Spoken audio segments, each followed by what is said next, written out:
Second question में हमसे कहा गया है mark T if the statement is true and F if it is false. अगर ट्रू स्टेटमेंट है तो टी मार्क करना है, फॉल्स स्टेटमेंट है तो एफ मार्क करना है।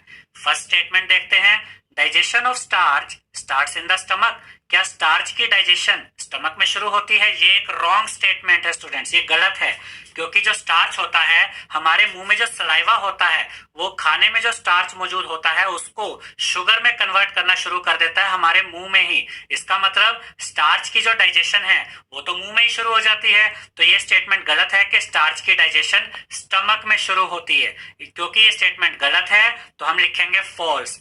सेकंड देखते हैं, the tongue helps in mixing food with saliva. जो हमारी जीभ होती है, जो हमारी टंग होती है, क्या वो खाने को सलाइवा के साथ मिक्स करने में मदद करती है? ये बिल्कुल ट्रू स्टेटमेंट है, ये बिल्कुल सही स्टेटमेंट है। तो हम यहाँ पर लिखेंगे ट्रू, क्योंकि जो टंग है वो सलाइवा को खाने के साथ मिक्स करने में मदद करती है।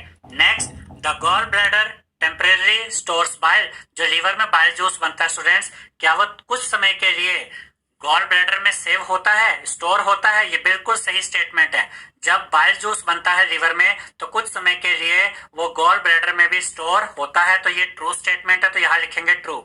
लास्ट पार्ट देखते हैं सेकंड क्वेश्चन का, the ruminants bring back swallowed grass into their mouth and chew it for some time। यहाँ कहा गया कि जो ruminants होते हैं, जो घास फूस खाने वाले जानवर है, जैसे कि गाय भैंस है, जैसे कि हम काऊ या बफेलो कह सकते हैं, जब ये खाने को निगल लेते हैं, ये घास वगैरह को निगल लेते हैं, तो वो खाना वापस इनके मुंह में आता है और ये उसे चबाते रहते हैं। ये बिल्कुल सही स्टेटमेंट है स्टूडेंट्स, क्योंकि जब ये घास को निगलते हैं तो इनके स्टमक में एक पार्ट होता है रूमेन, वहां पर खाना कुछ हद तक डाइजेस्ट होकर वापस इनके मुंह में आता रहता है, जिसको ये चबाते रहते हैं। तो ये स्टेटमेंट ट्रू है, तो यहाँ पर हम लिखेंगे ट्रू।